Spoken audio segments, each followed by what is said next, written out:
to take a hard and a long look at our town professionals and our town services. I'd like to develop other sources of revenue that do not rely on the residential tax base. I have experience in guiding organizations through those tough times without destroying them, and that's experience that I think would be needed today in Winchester. I think it's an absolute abomination that in our elementary school that we are having children who share textbooks. That is what we are all about, educating the children of the families residing in the town of Winchester. The way to continue and improve the school system is to focus our resources in the areas that affect our children most closely.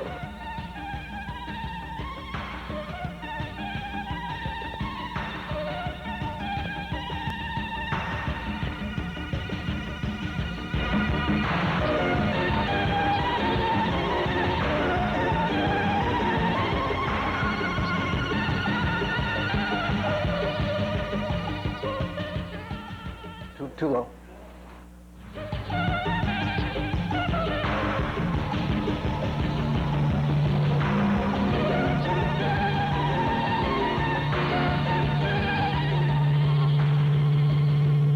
Good evening, everybody, and welcome to TV 19's coverage of Election 91 Winchester votes. We're a little late getting started this evening, but we have a full program, full schedule here this evening. We are within a few minutes of polls closing.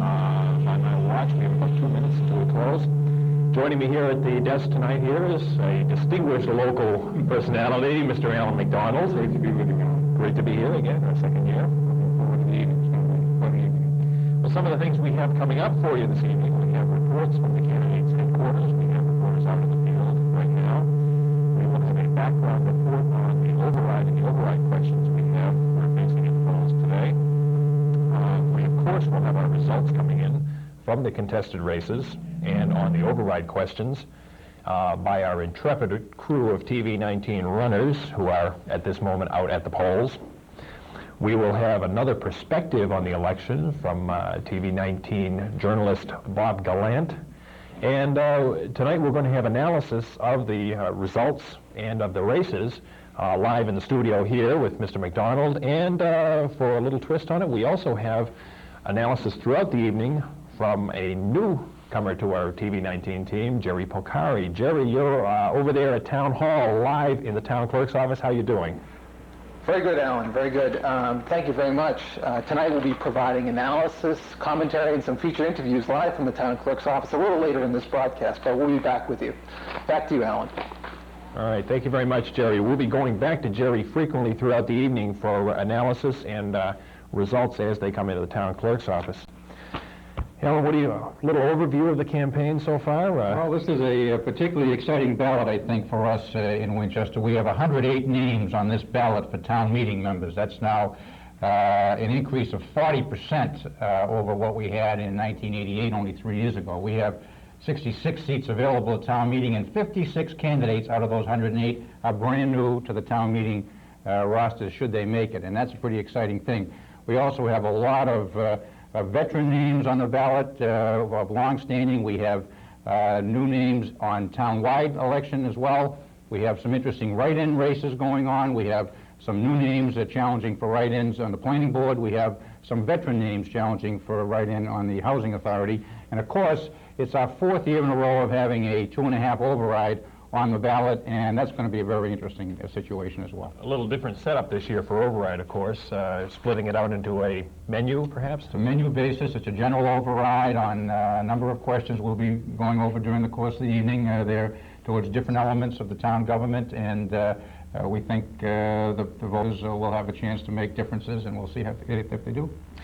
Interesting to watch. You touched on the number of people running for town meeting. It seems in the past few years we've had a reversal. We've had a situation where we've had a lot of contested offices and town meeting member offices going unfilled, and we seem to have reversed that in the past couple of years. To me, there's been a tremendous surge in interest in the town elections, generally speaking. In 1989, we really only had one contested election town-wide, and that was selectmen. In 1990, we had a number of incumbents challenged, and even we did have some who were beaten and defeated in the 1990 election.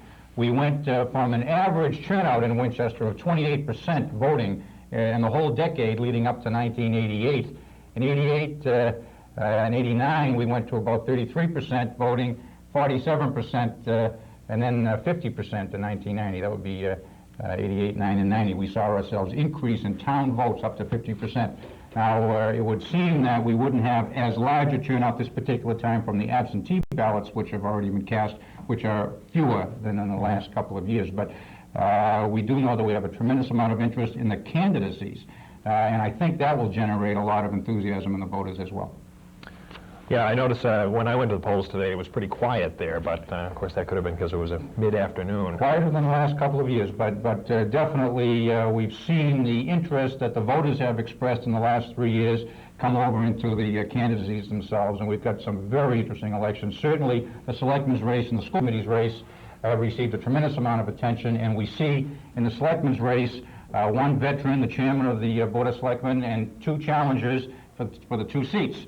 In the school committee, we see two veterans for the two seats with one new challenger. There's only one incumbent currently running, and that's Eddie O'Connell, but Connie Pappas is certainly a veteran, having served 9 years on the school committee previously and other areas of town government, and Jim Evans challenging.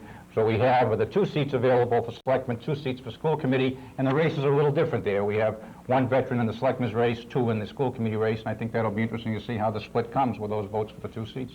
You could tell, I know that as I went to the polls, there were probably more people outside campaigning than there were people actually inside voting. So I mean, the point about the amount of interest in these races, there certainly is a lot of enthusiasm. People are really out knocking on doors. I think more this year than in many years I've seen campaigning for town meeting members.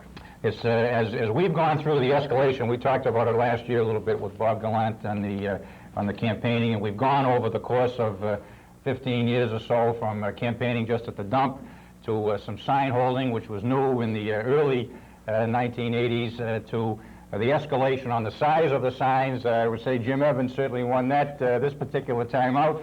But to the town meeting members campaigning, it used to be, even only 10 years ago or less, that people would put their name on the ballot for town meeting and see what happened. Then a few people started mailing out some postcards or even some handouts at the election day. This year in particular, there were a number of door-to-door campaigns for town meeting member, and some very distinguished, if not all distinguished candidates for town meeting that really would be the envy of most communities, I would say, for the town meeting seats. Yeah, and again, of course, 2-3 years ago, you were virtually assured of a seat just by putting your name on the ballot. You had situations where you had 7 people running for 8 slots. We had exactly so. In 1988, we had 70 seats available, and we had 77 candidates. This is town-wide. So some precincts didn't have enough candidates. We had to have write-ins and then caucusing at town meeting to get the precinct full for town meeting. So only in 1988 did we see 77 candidates for 70 seats. This year we have 108 candidates for 66 seats at town meeting, a tremendous change in just a short 3 years. Well, we should comment before we get really rolling this evening. Obviously, we're going to have to wait here a few minutes before our election results starts to come in. Should comment on our picture behind us here tonight, lest anybody think this is a window and we're sitting here somewhere in the parkway overlooking the pond, and we were taped earlier in the day. This is one of the Arthur Griffin prints through the courtesy of Mr. Griffin, and we had it blown up here, and it does remind us that the spring is on the way. Well, it sure is. It's a gorgeous picture, and that's right. There will be a lot of activity down at Town Hall tonight with Jerry Polcari is, and that's a good reminder. And your vote be counted button is a good reminder, too. We go through this every year, but the importance of the single vote over the course of time, and I looked this week at the past decade's worth of town elections. There were a tremendous number of town-wide elections that were decided by 50 or less votes during the last decade, and even a couple, Mike Ronayne in the school committee commented to me that usually do mention the 2 votes in 1983 that he beat John Duffy by in a tremendously important election for school committee, and we think back to the John Sullivan, Ed Williams race in as long ago as 1967, but that was only 1 vote that made the difference on that one, and there are so many that are within the 20 to 30 vote range at a time when we're voting 7,000 people in town elections, and some years it's only been 2,500 to 3,000, but when we see the importance of the people that have come into office by 1, 2, and 10 votes, we do know how important it is to get down there to vote. Right. And we should also mention at this point, remind everybody that the results we have coming in this evening, of course, are collected by our own runners. They are not the official town clerk results. They also don't include the absentee ballots that you touched on earlier. Do we have a count on how many absentee ballots are out? I know over the weekend there were 180 absentee ballots. I'm not sure what were turned in on Monday. As a matter of fact, I'm delinquent. We'll hear from Jerry, and not knowing that. Jerry Polcari will report to us, I'm sure, what the number on the absentee ballots is. I know that it's a few less than it has been in the last year or two, but still that's not a bad number in relation to our history over the decade of voting in town meeting. We do caution you that, you know, if some of these races get very, very tight, they could be decided one way or another by absentee ballots, but we will have some analysis and maybe some projection on them. Speaking of Jerry, yes. we understand he is live over at Town Hall, and he is ready for a report with us. Jerry, I see you there with Carolyn Ward, our town clerk. Yes, I am, Alan. Thank you very much. And let me just kick right into this. Carolyn, thank you for coming out. I know you're very busy right now, and I appreciate the time you can spend with us. Just following up on, I heard earlier from Alan, how many absentee ballots do we have right now? 211. Okay, 211. And estimated, how many percentage of registered voters will be voting in this election? My guess is about 50%, maybe a little bit less. Okay. How does that compare to previous years? Well, it's going to be down from last year. We had a 57% turnout last year, and that was much higher than previous town elections. 47% in 89, 38 in 33 in 88, 28% in 87, and 27% in 86. So we are picking up quite a bit, absolutely. and we've hit a plateau here. Let me ask you a couple questions. And at 8 o'clock, the polls just closed. Mm-hmm. What happens at the polls? What happens to the process there? What do the election officials do? Maybe you can expound on that a little bit. Okay, well, we have voting machines, and each voting machine has what's known as a printer pack in the back of the machine, which has recorded all of the votes for the day. Not the write-in votes, but the regular people who are on the ballot. The first thing the election officers do is to take the printer pack out of the voting machine. It's a multi-part pack. One part is posted for the candidates in each precinct. One part is sent to us at the town hall, and the election officers begin their tally using the best copy of the printer pack. At what time do you usually certify the vote? How do you go through that process? Well, it can be a very lengthy process. The first thing we will have will be the same thing that you will have on Channel 19, the printer pack voting machine votes. We check all of those votes, double check, and then we will issue an unofficial precinct by precinct report. But that won't include the write-ins, and it won't include the absentees, because those are hand counted. How long will it take you to complete this whole process tonight? I mean, is it going to take longer than normal? How long is it taking? Well, normally we have everything finished by about 11 o'clock. But I think tonight it might be longer because of the write-in campaigns. Counting the write-in votes takes a long time. And that takes place in basically... Takes place in the precincts, then it's checked here. Checked here for... Yeah. And how do you determine whether, in fact, the intent of the signature is... Well, that's something that's done in each precinct. It's not a signature we're looking for, but the name. If you wanted to vote for Carolyn Ward for moderator, you'd write Carolyn Ward. You wouldn't have to write Carolyn Ward, 18 Myrtle Street. You could write C. Ward. And the election officers would understand what your intent is. Very good. I already did vote for her, so we're all set here. Watch out, John. Anyways, I'd like to thank Carolyn very much for coming and just spending a little time with us. And maybe if you ever come out here tonight, if you spare a minute, we'd love to see you again. Thanks very much, Jerry. Thank you for coming. Bye-bye. Alan, back to you. Thank you very much. Okay. That sounded like a beginning of a campaign? I thought I did some campaign activity there. That's pretty good. That's also what happens when John leaves town for a night. Yeah, John is out of town, isn't he? So, you never know. He could lose. Oh, we think he probably won't. We should comment. There were 3 unchallenged candidates without open seats for write-ins either. as we do in the planning board and the housing authority. Of course, we have 2 seats and only 1 candidate.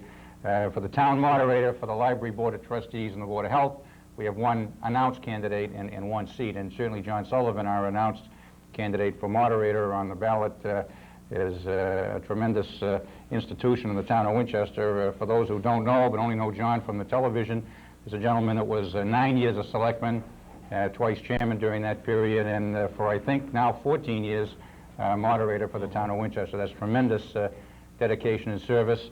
I should mention, if we have time, Elaine McGovern, who's the candidate for the Library Board of Trustees, has been a long-time servant of the town of Winchester. He's the unchallenged candidate for the Library Board of Trustees for re-election.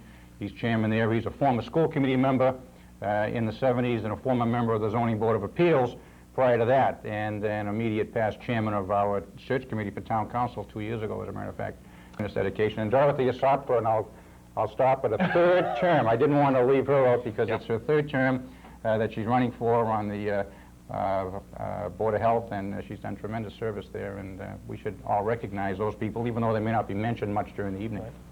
Well, with that, we need to go on to our contested races. And one of the races most closely looked at, of course, is the Selectmen's race, where we have 3 candidates running for 2 slots on the Board of Selectmen. We have Stephen Powers running for re-election.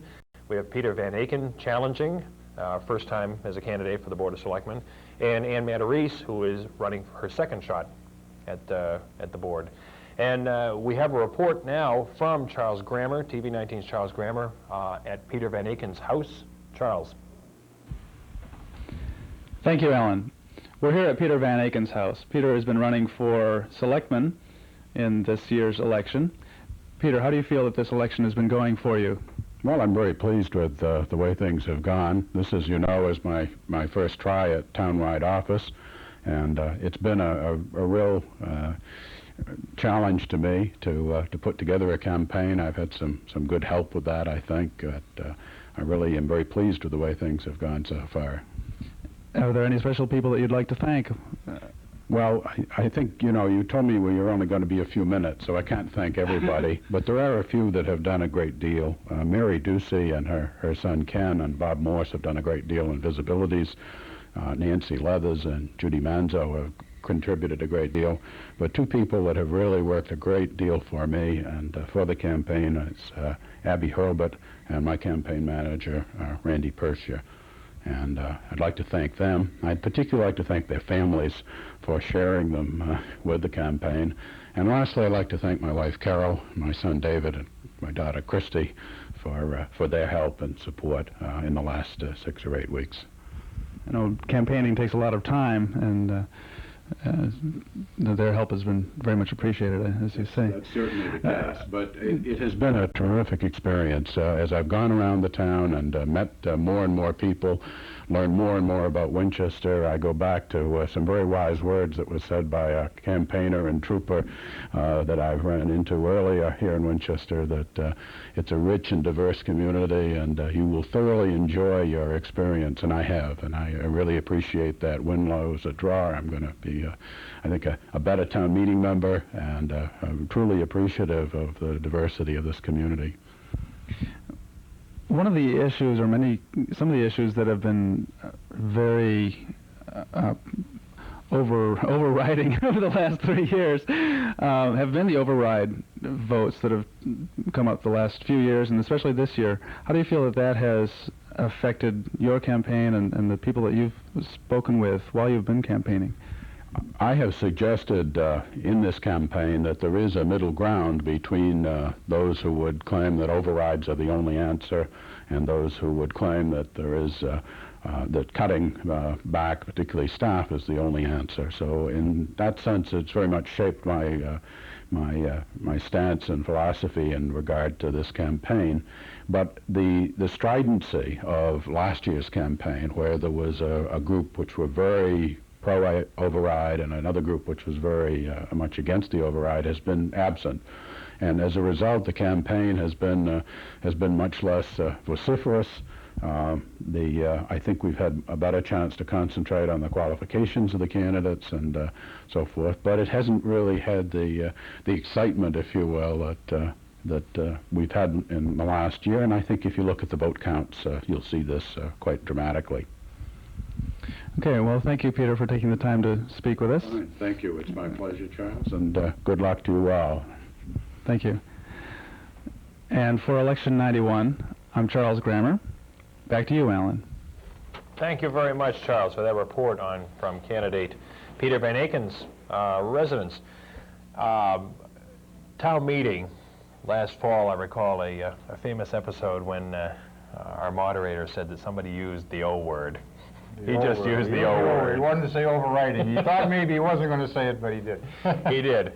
We'll discuss that problem a little more. We will get to that. Depth. You just mentioned to me while Charles was giving his report there about some of the people who are leaving office, retiring, as you will. Well, we're so fortunate in this town. The quality of candidate that we have, I already said, the envy of other communities at town meeting level. It's true at the town-wide level as well, and this is as good a year as any to represent that. We're losing some very talented people. We have some very good people on the ballot. I want to mention, first of all, in the Housing Authority, Joe Riga. We miss sorely. Joe died this year, and a great friend and a great friend of the town of Winchester, tremendous student of the Winchester High Football Club and all the Housing Authority issues as well, and we miss him dearly, and that's the vacancy on the Housing Authority we're talking about. We have Judy Muser, who stepped off from the Board of Selectmen after 6 very good, strong years, and we're going to hear from her in a minute or two. Ed Rodriguez served on the Planning Board, did a tremendous job there, and stepped in at a time that we really needed that help, and we wish him well as he goes on and leaves that seat vacant for this election. Donna Brandt Landry, of course, finished 5 years on the school committee and stepped off as chair of the school committee. You'll remember she campaigned and ran Kathy Gatto's campaign 6 years ago, and when Kathy had to leave Winchester briefly, she's back. I want everybody to know that the Gattos are back. If they don't know now, but Donna Brandt Landry has finished a tremendous term of service on the school committee and is stepping off. And finally, on the assessors race, which we have a very interesting assessors race we'll talk about tonight, Charlie Shannon, our new state senator from Winchester, Medford, and Somerville, has given up his seat on the Board of Assessors. And we thank him for that term of service that he had as well. I think a lot of people who haven't served in office don't realize the tremendous amount of time commitment that these people make to their jobs. That's fantastic. Sometimes a thankless job as the turmoil and perhaps in selectman's race and selectman's office and in the school committee in the past year. Some days are more difficult than others, but there's a lot of satisfaction. As a veteran of the selectman's office, I'm sure you know where they're coming from. Well, we want to go back to Town Hall. Jerry, you're over there with Judy Muja. Yes. Speaking of Judy, another distinguished retiring member of the Board of Selectmen. Nice to see you, Judy, if you can hear me over there. No, she can't, but... I can't hear you, okay. Anyways, thank you very much, Alan. Just want to thank Judy for coming by tonight. It's a pleasure to have you here. It's a pleasure to be here. I've looked forward to this for 6 years. Great, great. Just a couple questions. You know, it's kind of fun. You know, when you come after 6 years and you look back at everything you've done. Yeah. You know, I mean, what is it like to serve on the Board of Selectmen? I've never done it, but You told me you were going to ask me that, and I think it's a combination thing. It's a little bit, I think, as I said earlier, like being a teacher, like being a coach, like being a mother, like being the ambassador maybe to Iraq. It's a mixed bag and always interesting. That's great. That's great. Let's talk about the campaign that's happened so far in the town of Winchester the past 3 months or so. How do you feel about the overall tenor of the campaign? It's a big change from the last couple of years, and I think I ran 3 years ago in the last campaign, I feel like, that followed a pattern that was followed for years. Very low key, very issue oriented, generally respectful. Then there were 2 years where emotions ran very high, and I think partly that has to do with the recession creeping in, concerns about taxes and ability to pay, and for any number of things on a personal basis. Very different points of view came out and were followed and supported and pushed. Interest groups, and it got pretty hot and heavy. So you say it's very emotional. It got very emotional and very uptight, and a lot of anger last year. I think everybody recognized this was expressed. This year, maybe everybody's exhausted. Yeah. What do you think? What would you like to see change in the next campaigns? I mean, this year has been a little bit different than previous years. I mean, are we returning? Will we see a return to that? I hope so. A more simpler time? It isn't that it's a simpler time. I think when you invest yourself in an issue or a candidate or whatever, you tend to lose sight of your balance and the niceties and good manners. And I would just hope as people work on campaigns and get excited, a lot is invested. It is an emotional time.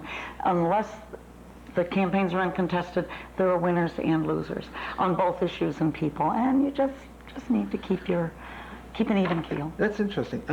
What do you think would happen? I mean, give us some of your opinions on if any of the three candidates that are running win. What will be their issues? What will be their platforms? What will be their own separate? Each of them has their own separate agenda. Some of them overlap. But what do you think will be their strengths and what do you hope they bring to the position? I think in the end, whoever's selected, you end up in the same position in a way. Number one, once you're on the board, you find out that you don't expect the change. You know there's an election, but you tend to forget that you've developed a working relationship over a year with a certain 5 people. And then all of a sudden, on election night, you realize it's not going to be the same 5 next Monday. It's going to be a new 5. So the personalities create a change. As far as issues are concerned, you come or I did, I know, with things I badly wanted to do. And you've got to keep in mind, and I hope I did from the beginning, that you're a 20%er. Each one of us only has 20% of the vote. So you need to work on developing a consensus to get those other 2 votes you need or whatever to do you feel you've been push your agenda. Do you feel you've been able to build that consensus on the Board of Selectmen? It's an up and down thing over the 6 years, but by and large, yes. I appreciated the total support on saving the widow's abatement. For instance, in 1986, we were a very divided board my chairmanship year in the Bear Hill Connector. So I appointed 2 men of completely different points of view, Tom Schmidt and Mark Lombardi, to study that particular issue and come with a recommendation. And the recommendation, happily for me, was to go through with the Bear Hill Connector. So that was a high point of my chairmanship year, and that was... Can you tell me about, have you had any disappointments during your 6 years on the Board of Selectmen? Has there been anything that's disappointed you? We've talked about, you've talked about some of the achievements, but perhaps there's something... I guess, once you're done, you think of the good things, the positive things. I think if I'm disappointed in anything, it's the tendency occasionally for people to lose sight on the board of our job as policy-making people. It's very tempting to, when you receive a phone call saying, can't you do something about this, to say, I'll try, and to meddle, to interfere with management, which is not our job. We're not managers. So your view is that... So there have been some up and down times when I've wanted to say, come on, back off. That's not our job. So your view is that the Board of Selectmen should be more of a policy-making body versus an operating body. That's right, okay. Yes. Let me ask you one more question. In terms of the Board of Selectmen's unfinished agenda, I mean, you're leaving office basically today. Yes. This is your last day. What are some of those issues that they're going to be faced with? What's the next board going to be faced with? I don't think there's ever a finished agenda. I really don't. It's a rolling thing. A board is always, you're never going to complete. It's like owning your own home, you found out. You're never done with it. I think, for instance, I think they're going to look forward to dedicating the Arthur Griffin Museum and trying to work out a way of making Conservation Commission happy with what happens on that piece of land, et cetera, and so forth. I think a future board is going to want to see the Woburn Loop really settled with the neighbors and the abutters and business happy. I think they're going to want to see downtown business flourish and the parking issues really settled. I mean, we have one parking plan, mostly ongoing things. Look, this is a great question. What is next for Judy Muser? I mean, you're done with the Board of Selectmen, right? You've served 6 years. I wouldn't be so sure. I mean, I just may appear down there on some Monday night. No, I'm very happy to still be in town meeting and hope next year, I can't even remember when I'm up again for election, I would like to stay in town meeting and serve there. I've taken on the job of statewide voter service for the League of Women Voters. I enjoy that, and of course the Sister City thing is just one of the greatest joys of my life, so I'm looking forward to working with that. And I think I'd like to thank your service to the town of Winchester on behalf of the town of Winchester and the good work you've put in and all the extra time, particularly the sister city relationship with St. Germain and Laye. And I think that is just a fantastic tribute to your legacy here. And I hope that in the future we look back towards this event. Everybody enjoys it. Thanks, Jerry. Appreciate it. Thanks Alan, for having me. Back to you. Great. What a great interview. Judy's certainly devoted an awful lot of time and energy to the town of Winchester, and we certainly congratulate her and wish her well. Both before she became a selectman even, and after she finishes being a selectman, I know, and so that's a tremendous thing. If I could, Alan, just only because I left out two people who are retiring from townwide office, only because I was rushing, I would say, because they're both good friends, and I have to make sure we get in. But Joe Granata is finishing his term on the planning board as well, and that's why we have the two seats on the planning board, one which is announced for and the other one is a write-in. And on the housing, John Flatley, who finishes 5 years on the Housing Authority after today's election, did a tremendous job, and John deserves a lot of credit for coming in and serving at a time, again, when we needed a lot of help in the Housing Authority, expertise help, which John certainly has, and we appreciate his efforts there, too. So thank you. Certainly, yes. We have another report coming in now on moving to our school committee race. TV 19 reporter Marianne Von Felt with Jim Evans at his home on Vine Street. Marianne. Thank you, Alan. We're here at 58 Vine Street speaking with Jim Evans, candidate for school committee. Jim, it's been a long race for you. How are you feeling and what are your thoughts right now? I'm glad that it's coming toward the end, that we're going to have the results here probably in another hour or so. It's been a very long race. We've been at this now since, oh goodness, mid-December. So after about 4 months, or almost 4 months now, we're ready to sort of find out what the results are. Now, you are the new kid on the block here. You're running against two people with school committee experience, and you're running in your first town-wide race. Where do you think that puts you, and how have you tried to overcome that? Well, it's one of the difficulties of being new to the town-wide races, and the thing anyone has to do is get your name recognition up. So that started with early appearances at the transfer station. Early, mid-January, we started seeing car tops on, a lot of sign holding at the transfer station. There were some very cold mornings out there in January, and we did a lot of coffees. We did about a dozen or so coffees, even beginning in mid-January, and it was just a continual effort to get out and talk with people and meet as many people as you can, talk about the issues, and just in general try to get the name out in front of the public and let them know that I was a part of the race for the school committee. As with other town races for the last 3 years and last year as well, in terms of the school committee race, we've got Proposition 2.5 rearing its ugly head again in a few ballot questions, one particularly involving the school committee. How has that affected your race?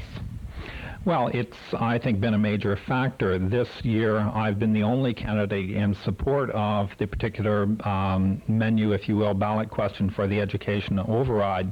My two opponents were in opposition to this, and with the very strong sentiment for no new taxes, we have a situation where it's somewhat of a disadvantage. So I think that is something that certainly was not to great advantage. However, I do strongly believe that since this override is for maintaining the current level of services, that I think it's a necessary thing to do. The current school committee was given the option to put more than one ballot question on the ballot. They chose to lump their figure together and ask for one general override. How do you feel about the way they acted, and do you think that you would have changed that decision in any way? I think it was appropriate to have it be a single question. I would not want to see there be further competition or confrontations between different groups in town about one neighborhood school group having one fraction, having the teachers be another fraction, to try to splinter it like that and have a number of different interest groups fighting, I don't think would be appropriate. I think it's an appropriate way that it was finally put on the ballot, and I'm looking forward to seeing how that question does this evening also. What is the one thing, if you had to narrow it down to one thing, that you really, really want to bring to school committee if you are elected this evening? Well, I think I'm the new face here with some new ideas. I think we have seen a continual rehash of the way things have been done on the school committee. I think it's certainly time for some new ideas, to be a little bit more forthright in as I've been in the campaign of saying where I intended to make cuts and what my positions were. I think it would be very useful for the school committee to be more forthcoming in representing their positions in the town. I think that, coupled with some longer range planning, were the things that are the things that I'm going to bring. You have been running against what seems to be a united front. The other two contestants for the 2 seats open on school committee are running together, which means that if you are elected, you will inevitably serve with one of those 2 individuals. Do you feel that that's going to hurt you to start with, or how will you conquer that once elected? Oh, it doesn't bother me one bit. I think I could work with either one of the individuals. The difficulty is it makes it difficult to get on to the school committee when you have my 2 opponents both are multiple-term school committee experience, and when they run as a team, it is a formidable competition, particularly for someone who is in their first townwide race. So I think this has very much been a very hard, very uphill battle all the way. Well, Jim, it's been an uphill battle, and it's about to come to an end, so either way, I wish you well. Do you have any final thoughts before we close? Oh, there are a number of people I would like to thank. Certainly my wife, Kathy Richardson, my campaign manager for the last few months, has just been doing absolutely yeoman work, and her husband, Tom, have just done a fabulous amount of work. The dozen or so people that gave coffees for me, all of my precinct workers, very appreciative to all of them, and I think none of this, I wouldn't be here today in this race without their strong support, and I really do appreciate all of that. Well, thank you very much for letting us come into your home and talk to you, Jim Evans. That was Jim Evans here at 58 Vine Street. Alan, back to you. Thank you very much, Mary Ann. Once again, Jim Evans, candidate for school committee. We're going to take a quick break now, and when we come back, we'll have TV19 personality Bob Gallant with a little different perspective on the town elections. Stay with us.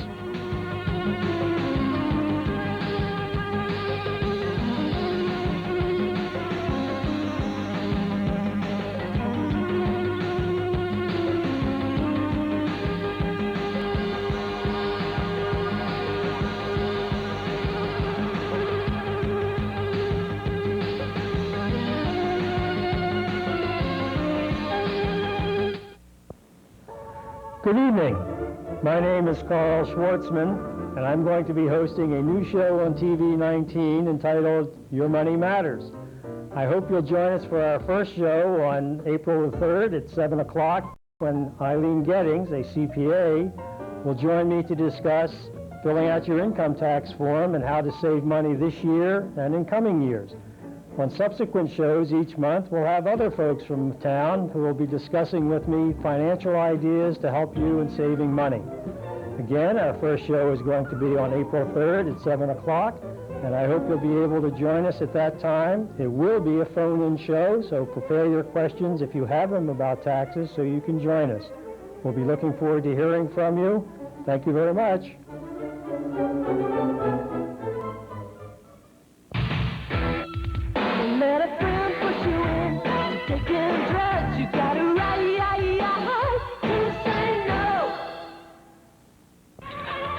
Kelly, we need to talk. We just came from a parent-teacher conference. Mrs. Jones thinks you're a very bright student, but you need to pay more attention to your homework. But, Dad, just make a deal. you set aside enough time to do your homework, and we'll take the time to check it with you every night. Okay, Mom. And the next time we talk to Mrs. Jones, she'll be as proud of you as we are. Today's students need all of us.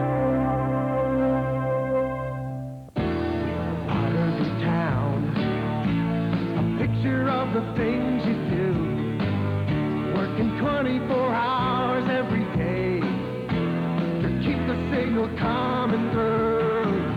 We're Continental, we put everything on the line. Continental, we put everything on the line for you.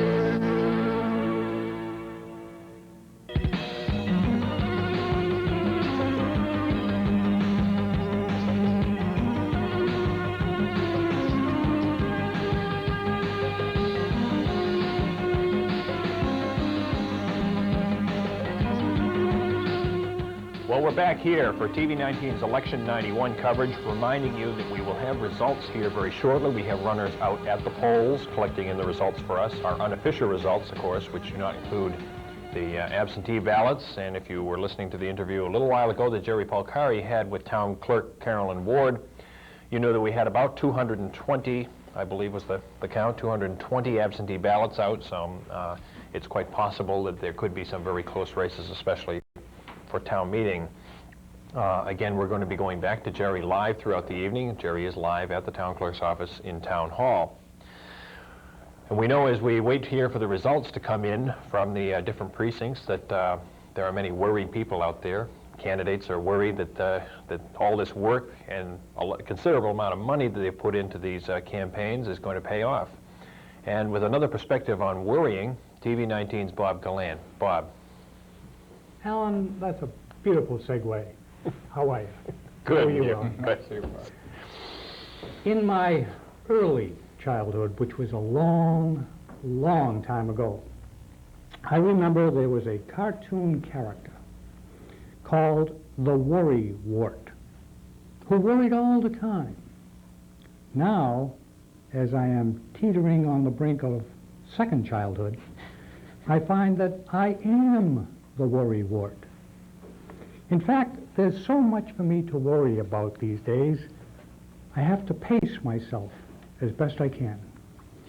Mondays I set aside for worrying about the hole in the ozone layer. And Tuesdays, I normally worry about the Amazon rainforest disappearing, but I rescheduled that for Thursday this week because I had to worry about tonight's telecast instead. I do try to keep my weekends free for worrying about Victor Kiam's moving the Patriots out of New England or coming up with another ingenious way of shooting himself in the foot. Recently, I found a problem much closer to home to worry about, and by recently I mean just a few hours ago, and you can hardly get more recent than that. It has to do with the local election. This afternoon, I was standing in line at my designated polling place, holding my designated voting ticket in my hand, waiting to go into my designated voting booth to vote for my designated candidates, when I spotted this yellow notice which said, "Don't forget to vote on the questions printed in yellow on the top row of the voting machine," or words to that effect. And right away, I started to worry, because I had left my glasses in the car, and I wasn't sure whether or not the questions would be printed in Braille. But I didn't really start worrying in high gear until I got inside the booth and closed those shower curtains behind me. Then I realized how small that print really was. If I stepped back far enough to read it, I'd be out of the voting booth and back in line, and that wouldn't do because the bell had already gone ding on me, and once you've been dinged, you're done. So I worried a lot about voting blind, so to speak, until I suddenly realized that glasses wouldn't have made any difference at all. I was voting blind anyway. You see, I happen to believe that I should vote for whatever candidates or questions are in the best interests of the town, whether I personally agree with them or not. I also happen to believe that I'm not smart enough or knowledgeable enough or unbiased enough to decide what's best for the town on any individual override proposition, let alone on a whole slew of them. Of course, I do know what's best for me, but that's not the same thing at all. That's like saying what's good for me has got to be good for the town, which is a conception that may just be at the root of a lot of our problems, which is also why we elect public officials in the first place, because we trust them to do what's good for the whole town and not just for partisan interests. Which is another reason why I was worried. I think local officials should always be challenged to provide optimal town services at minimal costs. And I see them now beginning to lean toward passing the buck on to the voters by presenting them with a menu of override entrees and letting them decide what kind of diet would be affordable yet palatable to the town. So I worry when people like me start making thumbs up or thumbs down decisions on whether or not certain specified activities should be funded via the override route. This time, there were 5 such questions on the ballot. Next time, there may be many more. Who knows? The election day may be coming when voters will be in effect line vetoing town budgets on an item-by-item basis. And won't that be something to worry about? I'll not only have to bring my glasses to the voting booth, but a picnic lunch and my electric toothbrush. Oh, and some Band-Aids, just in case I accidentally shoot myself in the foot. Alan, back to you.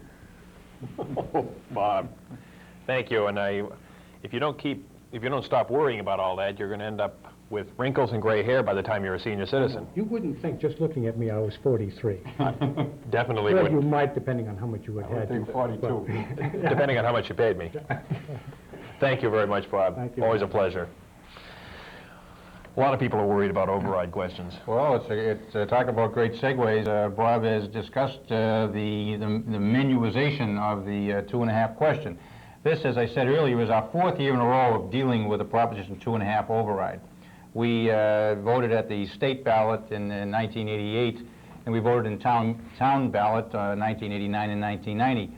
Last year, as you remember, we had a 55-45 defeat of the Proposition 2 question, which was a dead override question, and it really represented very closely, particularly the selectmen's race, I think, in that year. And you can see how the precinct votes changed, and what we'll watch tonight in both the override and the selectmen's race are how these precincts come in.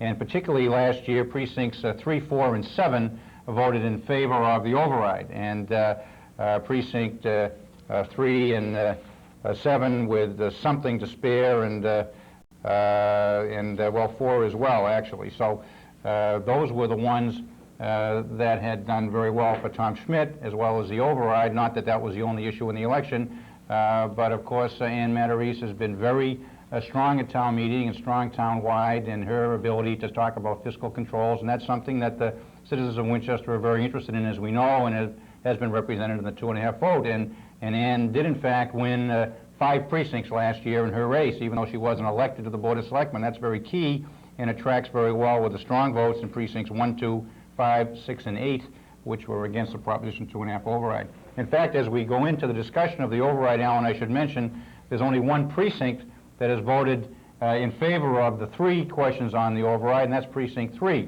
just barely in the 1989 election, but they did vote in favor in 1989, 382 to 356, and they voted somewhat larger number in favor of the 2.5 override in 88 and 90.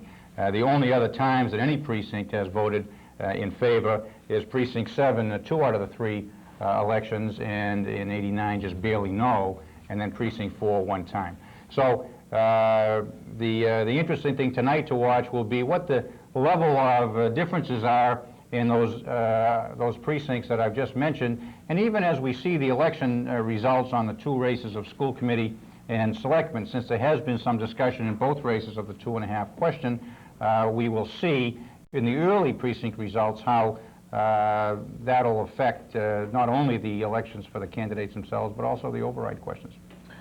You're right, Alan. It's going to be interesting to see as the evening progresses, what as these precinct results begin to come in, see if we can call some of these shots, and we'll see how good you are as a prognosticator.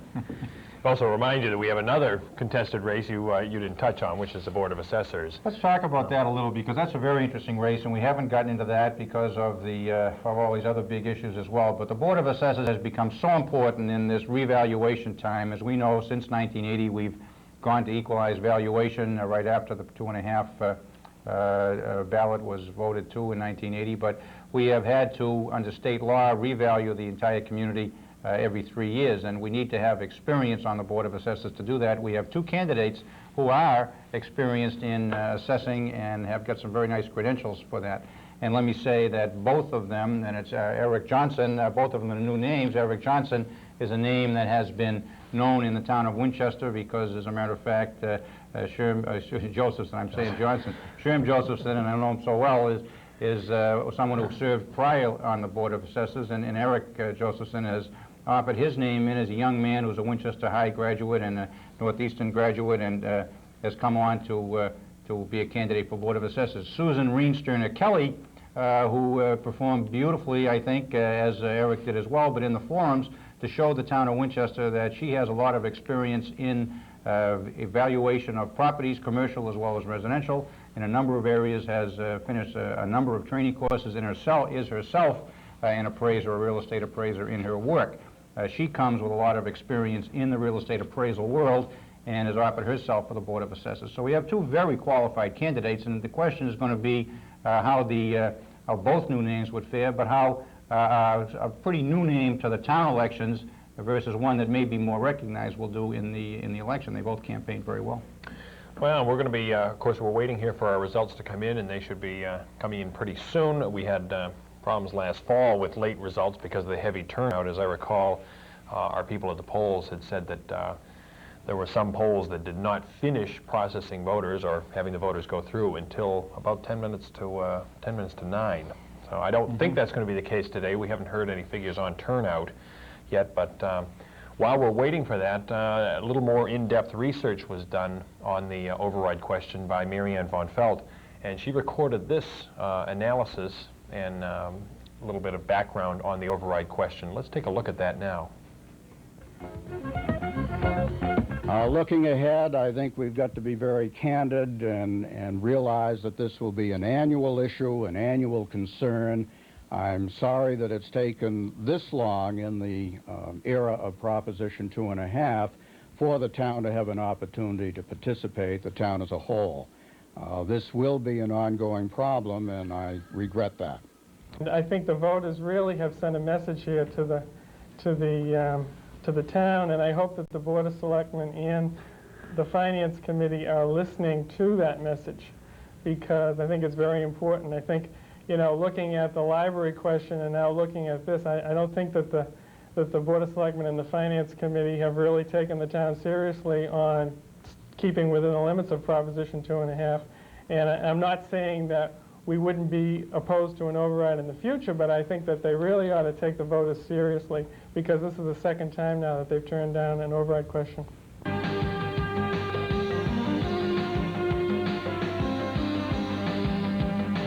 We have worked very hard to make people understand that by overriding Proposition 2.5, we are not eliminating it. We are simply working within its constraints. Built into Proposition 2.5 is the idea that eventually one will need to override in order to continue being solvent. And of course, we feel that we've reached that point now, and some people obviously don't. But what we've tried to do is at least make people understand that the override is part of the proposition. It's not an easy question. And the fact that it's just on the debt override shows you that it's not an easy question. If it were easy to have an override, people would say, oh, we need a general override, let's just do it. It's not easy. It needs to be considered carefully, and it is being considered carefully. So I think that it's going to be a close vote. Okay.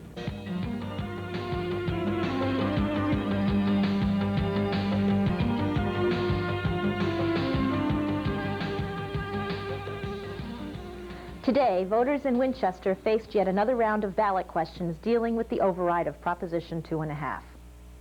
This marks the fourth time in less than 3 years that an override question has appeared on the Winchester ballot. In November 1988, the voters were asked to free up monies for the remodeling and repair of the library. In March of '89, the request was to exclude debt incurred during Town Hall and Public Safety Building construction. Last year, the town election included another debt exclusion question, but this time the campaign had clearly tied it into the school budget and the neighborhood school issue. Each time, the voters delivered a resounding no. This year, the ballot contains 5 override questions, a new approach for the town. Unlike previous questions, these are general override questions and provide the voters with a menu of services to allow the town to fund outside of Proposition 2.5. The specific municipal questions dealt with are health department funding, library book purchasing, rent for the Council on Aging at the Jenks Center, and grounds upkeep by the Department of Public Works. The school committee has added a 5th question, which generally asks for more funding for the school budget. TV19 spoke with town manager Chad Moore about this new approach. The process that we went through in determining which questions would go on the ballot was quite an involved process, and what we did was we reviewed the revenue that the town had, and we made an evaluation as to how much we would be short if we operated the town on the same level as the prior fiscal year. And what we did is we determined that there was possibly a shortfall of up to $1.3 million. The selectmen were concerned with putting a question or questions on the ballot of that magnitude, and so they asked me to come up with a series of options of questions that would total no more than $950,000. I think the menu approach is a much more straightforward approach to deal with the problem than to try to lump several varying interests into one question that would total about $950,000, because the criticism that you would get in that type of question is that we lumped certain interest things together so that there was something in there for everybody, and then everybody would vote for it. The way that it's set up right now is that people can vote or not vote for whatever they choose to because of their particular interest. If they feel that the books in the library should be funded from tax revenue as opposed to trust fund revenue, then they would vote for that particular question. If they feel concerned about the quality of life that's reflected in the maintenance of the park system, then they would vote for that question. Or if they feel that we can get along without that type of maintenance, then they would vote against that question. And the same is true with the Council on Aging, and the same is true with the Board of Health. And if they're also concerned with the quality of education that the town receives, and they wanted to try to maintain that at the same level as last year, then they would vote for the question that relates to education. A general override this time, that commits Winchester taxpayers for an extended period of time as opposed to the debt exclusion override. Why the general override this time? I think the reason that we didn't go back with the debt exclusion, although from a point of view of the voters having control over the issue, the debt exclusion is probably the best way to go because it is a self-limiting You're only overriding 2.5 for the duration of the payment of the various debt issue. Whereas in a general override, the amount that you appropriate in 1 year can be increased by 2.5% for every subsequent fiscal year. The concern of the general override, the debt override in previous years, was that the money really wasn't going to be used specifically to pay that debt. It was going to be used to free up money from the payment of the debt to do other things. This year's question or questions relate specifically to an item that if the people want them, then they'll vote for them. If they don't want them, then they won't. So it's probably a more open way of dealing with the issue. I think what people have to understand, though, is that if we are not going to have the money to do things, then we're not going to be able to do some of the things that people have expected in the past. And I'm referring specifically to some of the municipal programs. A concern that I have that if the questions don't pass, that the tendency may be from the town meeting's point of view and from the finance committee's point of view is to take money from the capital budget and fund the programs in the next fiscal year.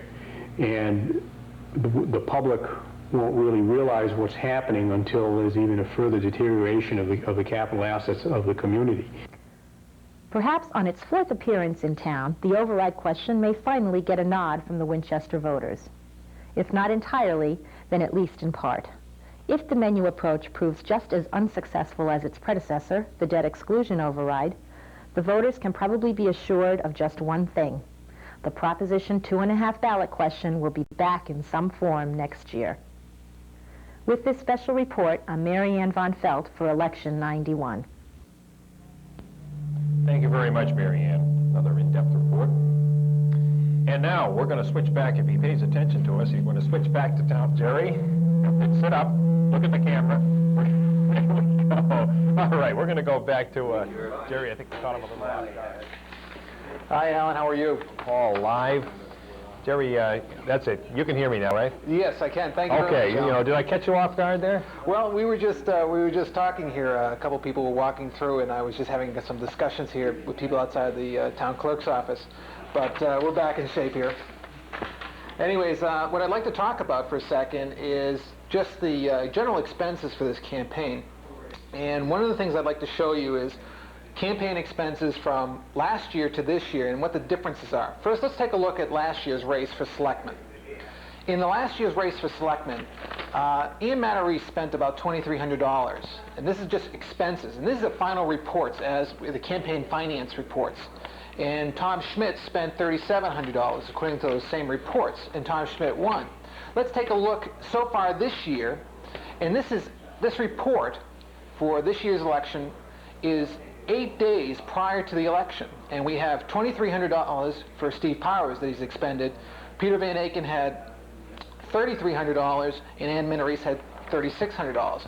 I just want to keep in mind that this is only 8 days before the election. Each of these candidates will spend at least $500 to $1,000 more prior to the final balloting. Let's take a look at the school committee race last year. In last year's race, Mark Lombardi spent about $2,500. Bill McKay spent $4,500, and Bill Jerby spent $4,700. In that case, Mark Lombardi won. So in that sense, there's not a extreme correlation between money spent and the actual winning candidate. Mark Lombardi happened to have last year a very, very good organization. He was able to pull it up. Let's take a look at this year's race in terms of expenses. And this, again, remind you, is 8 days prior to the election. Ed O'Connell had $4,200 he's expended. Jim Evans had $2,800, and Connie Pappas has spent $3,300. All in all, I think, Alan, this is going to be one of the most expensive races in the history of the town, and I think it's something we're going to have to watch in the future. I think it is becoming very, very difficult over time to win these races when so much money is involved. Alan, back to you. Jerry, Alan McDonald's here with me, of course. He mentioned earlier about how some of the previous elections, I guess years ago, you just kind of put your name on the ballot and just waited to see what would happen. That's kind of changed, hasn't it? Well, Sure has changed. Oh.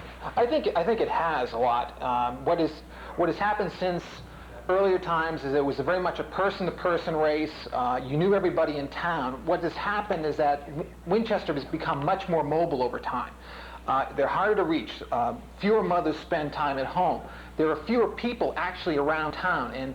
And what has happened to elections since 5 years, 6 years, even 10 years ago is they've been very much media-oriented. For example, any one of these candidates could spend as much as 75% of their budget just on advertising alone. And that has become the biggest factor in election campaigns. And you need it to win. Alan? I can remember Squeak Redding, Jerry, who was chairman of the Board of Selectmen in the 1950s when we put the overpass downtown with a railroad track, said that he spent $50 to run for selectman. That was the last week an ad in the Winchester Star. That was it. I'm wondering, if you look at the expense returns, my memory is that it divides down about a third into advertising, a third into printing, and a third into mailing or so. I don't know if there is any change in that ratio. Well, I think there's quite a bit of change, Alan. I think what's happened is that media advertising is becoming very expensive. For example, a 6x10 ad now can cost as much as $300 or $400. And if you want to place that ad, and that is now becoming the new art, if you want to place that ad in a paper, for example, on page 3 or on the opposite the editorial page, that can cost you as much as 25% more. My findings is that Star is more expensive than Times, and the ads are even getting bigger. And I think it's up to about 75% of their budgets now. Wow. It's incredible how much it's gone out of control. Think that's a problem, Jerry? I think it will be over time, because what's happening is that you'll see less literature and everything is going to be concentrating on just pure advertising. You'll have less candidates meeting people face to face.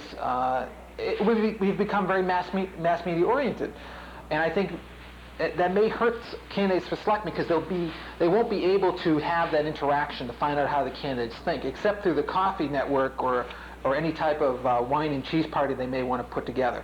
But overall, I think it's a troubling trend because it is getting that expensive. Alan? All right, Jerry, thanks very much. Back here in the studio, our runners are beginning to come in. They have results, and I believe we're ready with the results from Precinct 4. Okay, here we are. Precinct 4. In the selectmen's race, we see Stephen Powers, the incumbent, with 394 votes. Peter Van Aken, the challenger, 618, and 300 votes for challenger Ann Matarese. Okay, we're moving on. Okay, and for school committee, in the school committee race, once again, incumbent Ed O'Connell with 400 votes, challenger and newcomer James Evans with 502, and returning to, or attempt to return to the school committee, Connie Pappas with, was that 422 votes? We lost that there. Okay, and another contested race for the Board of Assessors, Susan Kelly with 279 votes to Eric Josephson's 409 votes. That's in the Board of Assessors.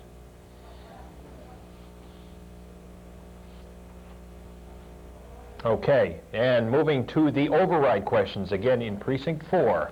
Question number 3, the override for the Health Department, yes, 325, no, 459. Question 4, on the library account, yeses are ahead, 439 to 371.